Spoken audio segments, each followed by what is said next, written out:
Mesdames et messieurs, bonsoir et bienvenue à cette émission d'Info 9. Comme à chaque année, elle vient nous présenter la série de spectacles d'abord pour l'automne et ensuite pour l'hiver. Oui, nous sommes déjà rendus à la programmation hivernale 2020. Alors, avec grand plaisir, je reçois la médiatrice culturelle à la ville de La Sarre, Cassiopée Bois. Cassiopée, bonsoir. Bonsoir. Toujours un plaisir de vous recevoir. On va commencer parce qu'il y a des spectacles au théâtre Liliane Perrault et il y a des spectacles à la salle Desjardins. Donc, on va commencer avec le théâtre Liliane Perrault. On débute avec le 15 de janvier. Exactement. Donc, le 15 janvier, on va recevoir Marc Derry, qui célèbre son 20 ans de carrière. Il arrive avec un nouvel album depuis 8 ans, qui n'avait pas fait de nouveau matériel. Okay. Il a roulé un petit peu sa bosse avec du matériel qu'il avait déjà fait dans des petites salles. Puis là, il revient avec un album pop franco qu'on va présenter le 15 janvier au théâtre. Pour ensuite de ça, on poursuit avec le 14 février, la Saint-Valentin. Exactement. Une belle soirée avec David Goudreau, qui est un auteur, mais il est aussi un slammer. Donc, son spectacle va présenter un mélange d'humour et de poésie. Alors, ça s'appelle « Au bout de ta langue » et ça a gagné plusieurs prix au niveau de la langue française. On passe au mercredi 4 mars. Avec les jeunesses musicales, Plaisir d'amour. Alors, c'est deux artistes qui vont nous présenter un duo pianiste et voix qui vont parler d'amour. OK. Il faut préciser que le mercredi 15 janvier, le Marc Derry, le spectacle est à 20h. Exactement. David Goudreau, le 14 février, est à 20h également. Aussi. Et puis, les jeunesses musicales, c'est à 19h30. Exactement. Samedi 14 mars. On y va avec les grands explorateurs. C'est toujours apprécié. Toujours. Les grands explorateurs. Toujours des beaux endroits à découvrir. Oui, cette fois-ci, c'est l'Éthiopie qui va être présentée. Puis, comme à l'habitude, pour les grands explos, c'est à 19h. À 19h. Exact. On passe au vendredi 3 avril. On va avoir les Hey Baby, qui est un jeune groupe qui est originaire du coin de la Gaspésie, si je ne me trompe pas. Et puis, elles viennent nous présenter leur nouvel album qui est full band, comme on dit. Fait avant ça, il était plus acoustique. Ils se promenaient les trois. Maintenant, ils ont tout un groupe qui les suivent avec cet album-là. Alors ça, c'est le 3 avril à 20h. C'est toujours au théâtre Liliane Mercier. Liliane Perrault. Mon Dieu, excusez-moi. Je savais que je n'étais pas me tromper une fois parce que j'ai toujours tendance à dire Madame Liliane Mercier, mais c'est bien théâtre Liliane Perrault. Exactement. Jeudi, le 16 avril à 20h. Oui, ça va être Matt Olubowski qui a fait la voix en 2015 et puis qui a fait des grandes tournées mondiales depuis ce temps-là. Il va sortir un nouvel album en février 2020. C'est ce nouvel album-là qui va venir nous présenter. Alors, c'est le 16 avril à 20h. Et le samedi 9 mai. On va avoir un opéra Hansel et Gretel, des jeunesses musicales, mais c'est l'opéra Bonbon. C'est un spectacle qui est destiné au jeune public, puis ça va être dans le cadre d'un festival qu'on appelle le Festival Petit Bonheur en Abitibi-Témiscamingue. C'est vraiment des spectacles spécialisés pour les très jeunes, de 0 à 6 ans. C'est un spectacle qui va être présenté en avant-midi et puis qui va être d'une durée de 35 minutes pour vraiment bien convenir au jeune public. Ah mon Dieu, fait que en avant-midi, on parle de quoi? 11 heures environ. 11 heures environ. Puis ça va durer, comme vous dites, environ 35 à 40 minutes. 35 à 40 minutes. Alors, c'est Jeunesse musicale du Canada, Opéra Bonbon à Hansel et Gretel. Exactement. Tous les enfants connaissent Hansel et Gretel. Et les parents aussi. Et les parents aussi, il faut dire également. Ça va être un beau moment. Alors, c'est la programmation du théâtre Liliane Perrault pour l'hiver 2020. On va passer maintenant à la programmation hivernale également, mais pour la salle Desjardins, on débute avec le vendredi 17 janvier. La promesse de la mer. On a présenté à l'automne dernier Antarctique Solo, qui était un escapade qui avait été vraiment réalisé par un explorateur dans le Grand Nord. Mais là, c'est le même concept, mais avec l'aventure de Mylène Paquette qui a traversé l'Atlantique à la rame. Oui, exactement. Donc, Mylène est personnifiée par Tammy Verge. Alors, ça va raconter sa péripétie, son épopée sur la mer à ramer toute seule parmi cet océan. Mylène Paquette, moi, je l'ai suivi durant sa traversée. C'est Exactement. un courage exemplaire, mais c'est extraordinaire, tout simplement. On poursuit maintenant avec le vendredi, le 24 janvier, à 20h, oui. Exactement, c'est Guy Nantel qu'on présente à la Salle des Jardins. Alors, ça fait depuis 2017 qu'il est de retour avec son nouveau spectacle qu'il va enfin pouvoir venir nous présenter à la salle. Vendredi, le 21 février. On a Maxime Martin qui revient lui aussi avec son nouveau spectacle. Puis, on va présenter ça à la Salle des Jardins. C'est à 20h. Exactement. Le vendredi 6 mars à 18h30. Le vendredi 6 mars... Oh, attendez. Passe-partout? Non, ça a été annulé. Oh, OK, excusez-moi. OK. C'est On met un X dessus et on oublie, on passe à un autre appel, comme Alors, on dit. ils doivent repousser la tournée. Ah, OK. Éventuellement, on va revenir C'est pour ça avec qu'elle cherchait, mais moi, je ne l'avais pas corrigé sur une mes vraie feuilles. date. Oh, l'incontournable, le mercredi 11 mars, 20h. Ça, c'est mon préféré. Hein. P.A. Méthode qui revient. Qui revient avec son nouveau spectacle. C'est son deuxième one-man show. Oui, on a très hâte de le recevoir. Puis, mais en tout cas, P.A. Méthode, là, ça, je l'ai toujours dit. On l'aime ou on l'aime pas. Comme plusieurs humoristes. Oui, comme plusieurs humoristes, parce qu'il y en a qui sont vraiment là, les oreilles chastes dans des cas. Mais oui. c'est que P.A. Méthode, c'est cru. Puis les gens, comme on disait très bien, l'aiment ou l'aiment pas. Son nouveau spectacle a reçu d'excellentes critiques. D'excellent, exactement. Puis moi, je l'avais vu en première partie. Quand il a débuté, il faisait la première partie de Peter McLeod. Oui. Puis je l'avais vu à la salle, justement, mais il a grandi depuis ce temps-là. Alors, c'est vraiment un incontournable. Là. Ouais, le mercredi 11 mars à 20h, P.A. Méthode. Le 19 mars, jeudi, 20h également. Une pièce de théâtre, Garçon, qui est une pièce de théâtre où on va être dans un restaurant. Alors, toute la dynamique qu'il peut avoir entre serveurs, clients, les mésaventures, les discussions, tout ce qui peut arriver dans un resto où on entend beaucoup de choses aussi parfois quand on est serveur. Un autre. Mike Ward. Mike Ward, celui, c'est pareil aussi. Hein? Exactement. Lui, il a son public, puis on l'aime ou on l'aime pas. C'est aussi simple que ça. Mais il a vraiment sa place, puis Mike aussi, moi je l'adore. Ça fait longtemps qu'il roule sa bosse, oui. Effectivement. Puis il y a eu d'excellentes critiques pour son dernier spectacle Noir. On dit qu'il s'assume vraiment dans le rôle de mauvais garçon. Puis il peut le faire aussi. Hein? Exactement. Alors c'est le jeudi 26 mars à 20h. Le mercredi 1er avril, Jeunesse musicale du Canada. Oui, Les Noces de Figaro. Alors c'est un opéra. Okay. Et ça va mettre en scène plusieurs chanteurs avec des musiciens aussi. Et c'est comme d'habitude un classique à ne pas manquer. Exactement, oui, parce que Les Noces de Figaro, là, on tombe dans du grand opéra. Exactement. Là, à ce moment-là. Alors ceux qui sont amateurs d'opéra, là, ne manquez surtout pas ça. C'est le mercredi 1er avril et ce n'est pas un poisson d'avril en passant. C'est bel et bien dans la programmation. Le mercredi 1er avril à 19h30. Oui. C'est à la Salle des Jardins, Jeunesse musicale du Canada, l'opéra Les Noces de Figaro. Le 10 avril maintenant. Alors, le 10 avril, on reçoit Les Grandes Crues. C'est deux humoristes, je ne sais pas si on peut encore dire de la relève. Parfois, c'est long avant qu'ils s'établissent vraiment, mais nous, ils n'étaient pas encore venus à la salle.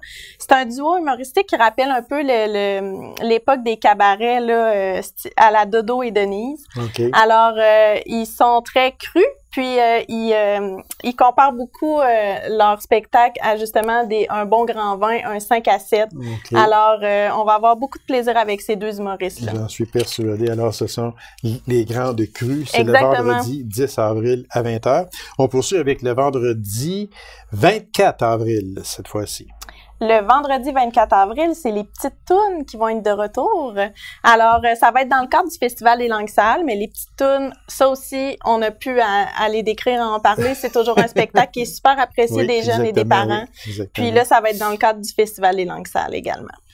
Et puis, il y a aussi l'incontournable, hein, l'OSR, samedi le 25 avril à 20h, qui fait sa tournée du printemps. Exactement, avec leur spectacle régional. Et voilà, c'est le violoncelliste Stéphane Tétrault et son Stradivarius. Alors, pour ceux qui savent c'est quoi qu'un Stradivarius.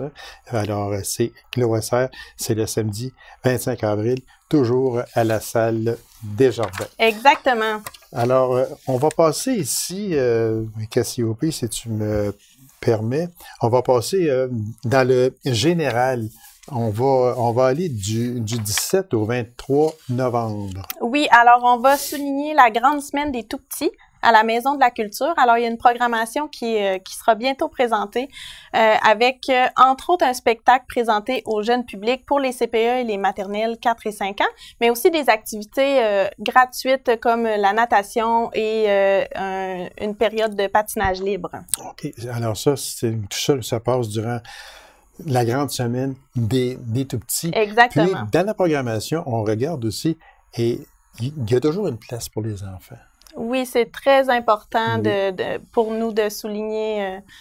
Dans le fond, on le sait que la culture, ça peut être une partie importante du développement des enfants. Oui, donc, exactement. On veut donner accès au plus grand nombre possible. Le plus grand nombre possible. Exact.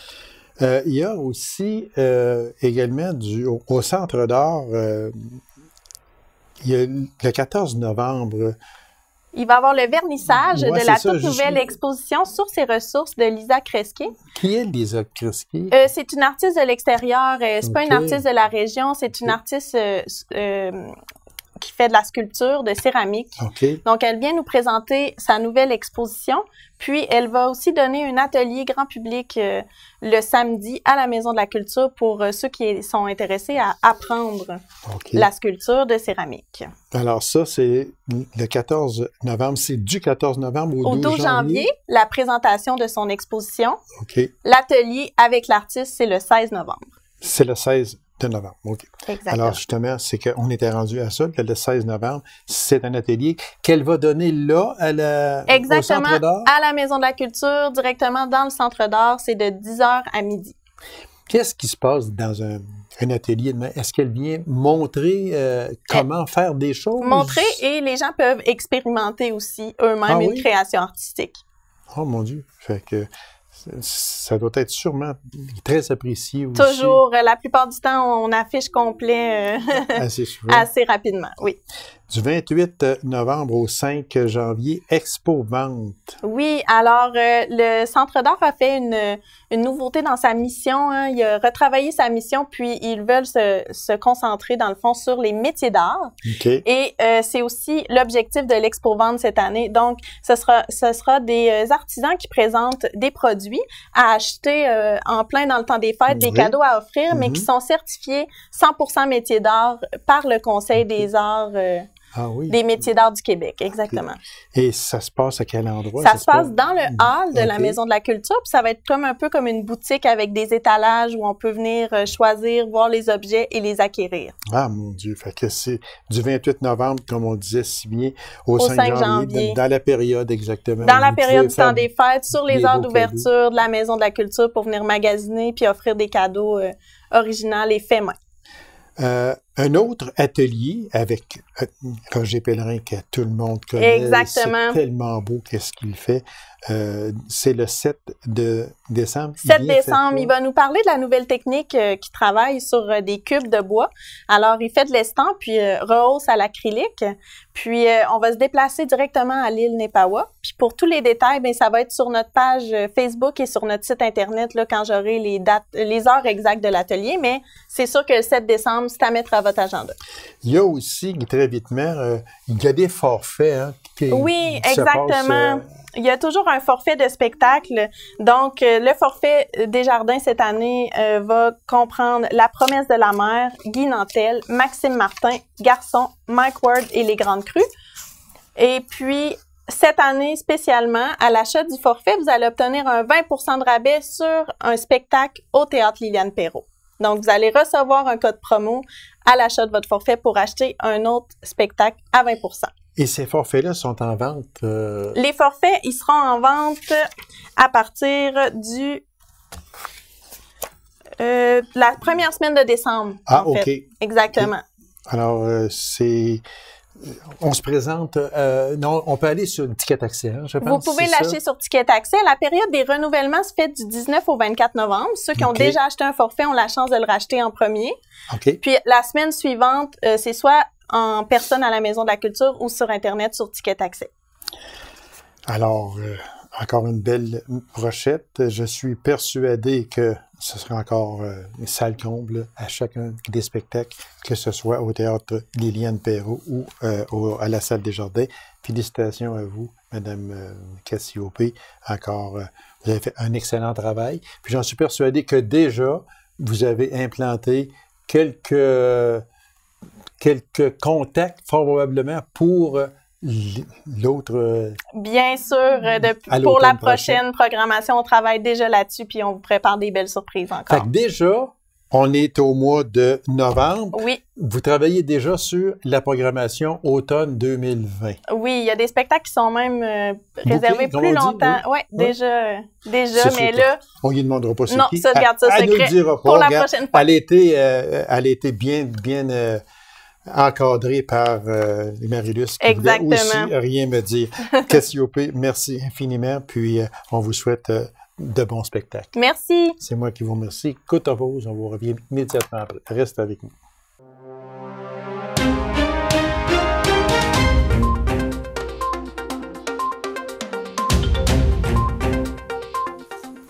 Encore cette année, l'OSR présentera ses concerts de Noël. Alors, pour nous en parler, je reçois, comme à chaque année, le directeur de l'OSR Abitibi-Témiscamingue, M. Jacques Marchand. M. Jacques, bonsoir. Et bonsoir. Toujours un plaisir de vous recevoir, merci. M. Jacques.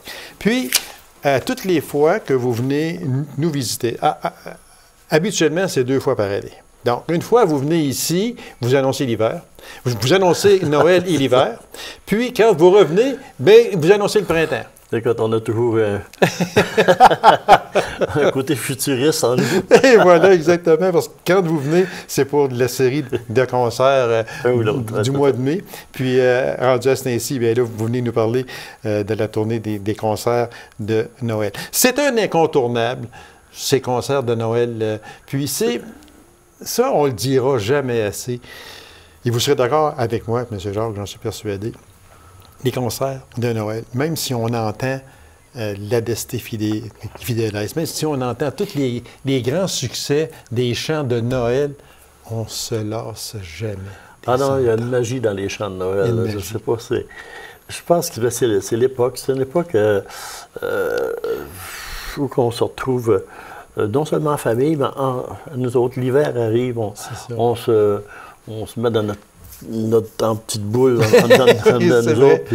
Et puis, c'est un temps où on a besoin de recueillement, puis ça dépasse le facteur religieux. Là. C'est autre que ça. Oui, tu sais, c'est on est dans le creux de la saison, il fait noir à l'extérieur. Tu sais, c'est vraiment les jours les plus courts. Alors, on se réchauffe avec des chants. Ça doit être depuis que le monde est monde, qu'il y a des chants pas de Noël, parce qu'à l'époque, on appelait pour ça Noël, mais qu'on se réchauffait à chanter entre nous autres à la maison, puis ou dans l'igloo. Parce que c'est comme on disait si bien, il y a des incontournables. Je me souviens très bien, la tournée que Marc Hervieux a fait il y a peut-être 3-4 ans environ, qui était venu donner un concert de Noël. Et puis, on l'attendait tout le monde. Fait que là, bien, comme rappel, on était rendu à son rappel, puis tout le monde se pose. Comment ça qu'il n'a pas chanté le Minuit chrétien? Mais ça se peut quasiment pas. Mais il l'avait gardé pour la fin. Mais quand on parle d'incontournable, un concert de Noël avec Marc Hervieux, super ténor extraordinaire, s'il ne chante pas le Minuit chrétien, mais ça ne sera pas complet. Ben, c'est ça. Voilà. Fait que on peut le prendre de même quand on parle d'incontournable. C'en est ça, là. Exactement. Alors, les concerts de Noël, c'est avec les chorales de la région? Oui, on fait les concerts, à chaque année, on alterne les différentes chorales dans des municipalités qu'on va visiter. Et puis, on a une liste de répertoire disponible avec le matériel d'orchestre, les partitions pour les musiciens. Et puis, avec les chefs de chœur, au mois de juin, on s'installe, on regarde qu'est-ce qu'on peut faire comme programme. Fait que je dis, choisissez là-dedans. Puis, fait que chaque chorale choisit son répertoire. Okay. Ça, pour les musiciens, ça fait à peu près 35 chansons. Là, tu sais, là, parce que, bon, il y en a quelques-unes qui reviennent d'une à l'autre, mais c'est ça, oui. Pas beaucoup cette année. Ah, pas oui? beaucoup cette année. On a 4 chorales avec une moyenne de 10 chants chacun. OK. Et puis, je pense qu'on a 35 pièces différentes. Ça veut dire qu'il y en a à peu près 4 ou 5 qu'on peut revoir une fois d'une autre ville. Puis encore là, des fois, il y a des petites différences parce que dans cette ville-là, entre les 2 couplets, on va faire un petit peu de musique. L'autre, entre les 2 couplets, non, on enchaîne tout de suite. Fait que, il y a toujours, aux musiciens, là, il y a des crayons, puis installez-vous. Fait que c'est une liste qui est fournie à chacune des chorales, puis ils ont le choix à l'intérieur de ça. Okay. Oui, fait qu'à ce moment-là, on a le répertoire d'orchestre, puis nous autres, c'est sûr que ça fait beaucoup de pièces à jouer, mais c'est là qu'est le défi, parce que les choristes, bon, des fois, ils ont des répertoires qui sont habitués, et bon, quand on peut le faire marcher ensemble, des fois, ils apprennent quelques nouvelles pièces ou sont tentés par telle chose. Fait que ça donne un côté très stimulant. Bon, ça, c'est la deuxième partie. La première partie, on fait toujours 2 ou 3 pièces instrumentales de Noël. Cette année, on en fait 3. Et puis, on a comme invité la gagnante ou le gagnant du concours de concerto. Ça, c'est en première partie. Oui. OK. Fait qu'on parle ici, en première partie de ce concert, c'est la jeune violoniste Ève-Emmanuelle Girard de Val-d'Or. Oui. Qui est cette C'est une jeune violoniste, ça doit avoir... aujourd'hui, je ne sais pas, 15 ans peut-être, parce qu'on a deux concours qui existent. Okay. Un concours pour les jeunes en bas de 12 ans, c'est surtout pour les violonistes, puis ils viennent jouer, eux autres, leur prix, ils vont jouer avec l'ensemble Gebel, 1 ou 2 concerts. Là où la gagnante du concours de concerto, c'est 13 ans et plus, là, c'est ouvert à tous les instruments. Et là où la gagnante fait les 4 concerts ou les 5 concerts de la tournée de Noël. Ce qui est de particulier avec Ève-Emmanuelle, c'est que déjà par le passé, elle avait gagné le petit concours. Ah oui? Oui. Ça veut dire qu'elle a gagné les 2. Elle gagne les 2. C'est notre première gagnante de petit concours qui se représente puis qui gagne l'autre aussi. C'est intéressant. Elle va jouer le printemps de Vivaldi, le premier mouvement. C'est une super belle pièce au violon. Et, alors, j'ai bien hâte accompagnée de l'OSR. Oui. De l'OSR. Ça, ce qui veut dire qu'elle, mademoiselle Ève-Emmanuelle Girard, elle va faire partie des 4 concerts. Oui. C'est ça?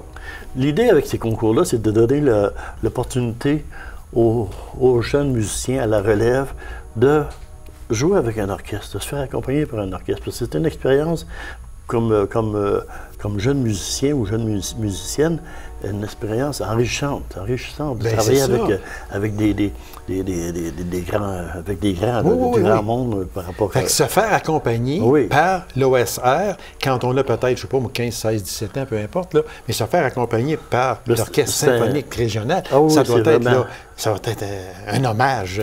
Pour eux autres, c'est un cadeau. C'est un cadeau. Nous autres aussi, on aime ça. Oui, c'est sûr. C'est plaisant. Mais eux autres, c'est vraiment l'opportunité d'avoir l'occasion de jouer avec un orchestre. C'est une expérience qui reste longtemps. Puis souvent, ça a une incidence sur leur orientation future. Des fois, ils pognent la piqûre. Ah, ça, j'aime ça. Ça, j'aime ça. On en va en musique. Exactement. Oui, il y en a qui ont fait ça. Ah, bien, mon Dieu, bravo. C'est vraiment... c'est une belle opportunité pour eux autres de se joindre à l'orchestre symphonique, c'est-à-dire de jouer, d'être accompagnés par l'orchestre. C'est ça. C'est un peu notre mission aussi de faire participer. Oui, parce que ça prend de la relève aussi. Oui. Et puis, on est là pour la population, pour les organismes. C'est un orchestre. On a un côté communautaire aussi comme orchestre. Okay. C'est pas juste un orchestre à tendance professionnelle. On est aussi communautaire. Ça fait partie du jeu communautaire, ça. C'est dans les cordes, comme on dit. Oui, c'est de l'OSR, exactement. Monsieur Jacques, on va passer au spectacle. On parle du 30 novembre à Amos. C'est à 16h en l'église Christ-Roi. c'est avec la chorale de la Société des Arts Oui, Haricana. ça, c'est une nouvelle chorale Ben oui, il me semble que ça me disait ça. d'Amos.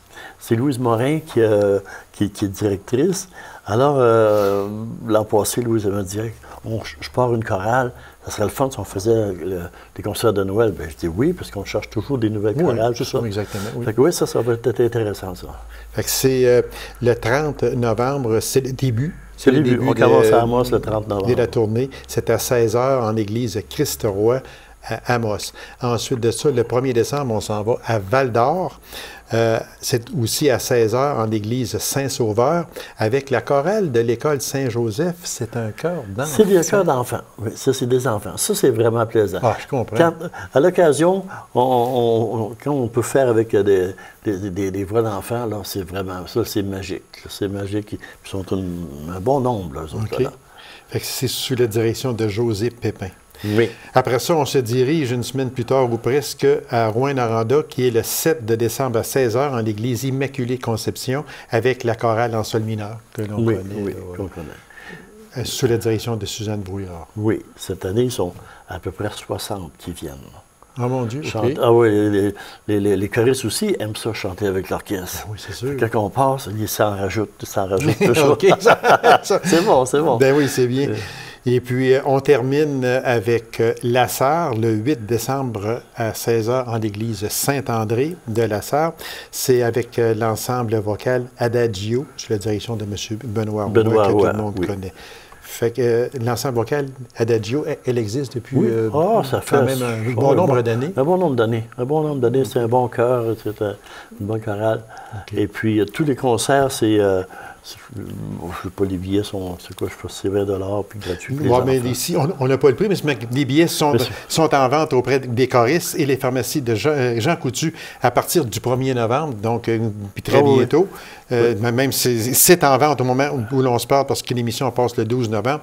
Et puis, sur place, les jours de concert aussi, que c'est en vente. Alors, c'est encore une fois une belle tournée. Venez vous plonger dans l'atmosphère féerique des fêtes avec l'OSR. Puis amener la famille. C'est un concert familial avec grand-papa, grand-maman, les petits-enfants, tout le monde. Emmener tout le monde le plus possible.